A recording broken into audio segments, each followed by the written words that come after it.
Magandang umaga po. Ako po si Edna Losa, nakatira sa Pinagbayanan, Pila, Laguna po. Po yung humihingi ng konting tulong po para mapagamot ang aking varicose po. Napakahapdi na po ng aking balat. Sobra, para may sugat po. Namamanhid na po mga binti ko. Nakahita. Ito ang aking varicose. Yan po. Nakikiusap po sa inyo po. Hindi ako ng konting tulong po. Pinahihirapan po ako nito. Namamanhid na po mga binti ko sa kita. Hindi na ako nakakalakad. Sana mapanood niyo po itong aking video. Tulungan niyo po kahit konting tulong po. Para ayun na po. Sobrang sana po. Hindi ko na kaya. Yan ang pagkain namin ngayon. Ngayong gabi. Kahit tanghali, wala. Kung hindi kami nakahingi ng saging, wala kami kakain ngayong gabi. Pagkala naman ang paa ko, pagkampaga oh.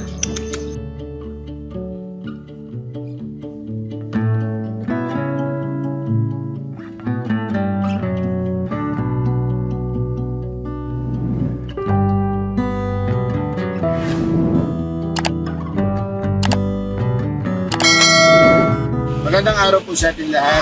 Samahan niyo po ngayon para bumiyahe papuntang Pila, Laguna. Okay, bakit ako babiyahe ng Pila, Laguna? Una, nakuha ang attention ko dun sa isa sa nag-comment sa atin. Okay, nagngangalang Edna Losa. Okay, bakit nakuha attention natin? Si Mysterious Guy nag-message siya sa atin at nakikiusap siya ng tulong kahit pambili man lang ng bigas. So ngayon, inalam natin kung ano ang sitwasyon niya. At sa mga nakuha nating informasyon, medyo may nararamdaman si Edna Losa, may anak, medyo kinakapos, walang pambili ng bigas, minsan hindi kumakain. So ngayon, samahan niyo ako para pumunta ng Laguna. Susuprasahin natin siya, bigyan natin ng bigas, dadala natin siya ng bigas. Tingnan natin kung ano pa ang pwede natin itulong sa kanya, no? Sa ngayon, yun lang yung informasyon na nakuha ko. Kaya natin pupuntahan para mas malaman natin kung ano pa yung sitwasyon niya, ang totoong sitwasyon ni Edna Losa ngayon. Pero syempre, habang bumabiyahe ako, maraming salamat po sa patuloy niyong pagsuporta. Okay? Hindi po tayo magsasawang tumulong. Kung sa mga hindi pa po nagsusubscribe, mag-subscribe na po kayo. Syempre, samahan niyo ako bumiyahe papuntang Pila, Laguna.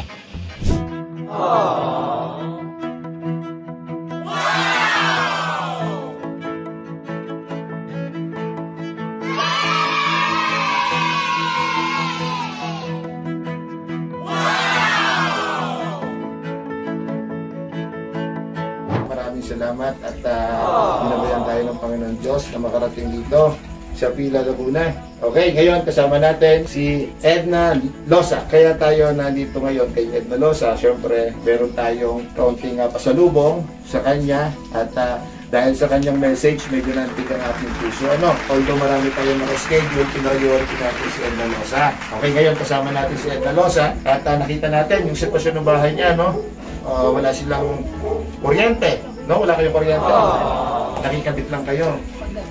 Oo. So, ilan ang anak niyo? 4 po. 4. Ang asawa mo ay walang trabaho madalas. Oo. Bibisan, 2 buwan. Oo. So, paano kayo nakaka-survive? Binibigyan po ako ng kapatid. Tinutulungan ng kapatid. Bigas. Okay. Ang anak niyo 4. Ay, ilan taon ang panganay? Ngayon po, asawa na. May asawa na. Ang bunso? Ngayon po, 7 taon. 7 taon. 7 taon na sa August. Okay. Pagdamutan nyo yung aming dalawang konting pasalubong. Ito sorpresa lang.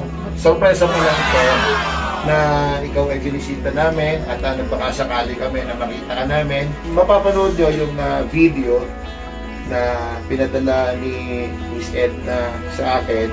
Kanya medyo nakuha yung attention ko. At madalas kumakain sila na walang pagkain, walang ulam. No? Oo. So, sorpresa pa lang to na ginawa ko pagbisita kay Edna. Siyempre, hindi ako aalis ng hindi natin bibigyan ng pambaon man lang yung mga bata, no? Sa pagpasok. Siyempre, malay natin, no? Magkakaroon tayo ng susunod na episode at magpunta ulit kita, sorpresa ulit kita para bigyan kung ano man ang pwede kong ibigay sa inyo. Oo, may ano dyan na. At syempre, diskarte tayo ng solar. Malaking tulong solar para makapag-charge kayo. No, yung solar na yung kuryente galing sa taas, meron kayong outlet na doon kayo magcha-charge. At least may kuryente kayo. May ilaw man lang kayo at nakakapag-charge kayo. No? Malaking bagay. Abangan nyo yan. No? At bibisitahin ulit natin si Edna Losa para mabigyan natin ng solar. Gagawa tayo ng paraan kung saan tayo makakakuha ng solar. Yung mga gustong magano ha, bahala na kayo. Siyempre, marami tayong naka-schedule na nakalinot na schedule. Siyempre, lagi ko sinasabi, basta nakita natin na kailangan, pinapriority natin. Hindi tayo magsasayang ng oras, no? Kanina lang yan, no? Kanina lang kayo nag-message, no? Hindi nga po Oo, makapagpala. kanina lang message ako dapat mabiyahe ako ng Bicol dahil may mga schedule ako doon. So, priority ko.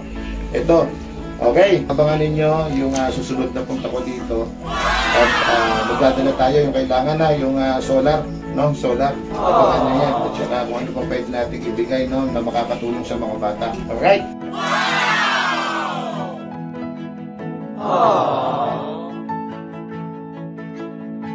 Maraming salamat po sa malaking tulong na po sa akin binigay. Sana po marami pa kayong patulungan na katulad ko, tapos po. Maraming salamat po. Po makapaniwala po na nandito po ngayon si Sir. Maraming po salamat po.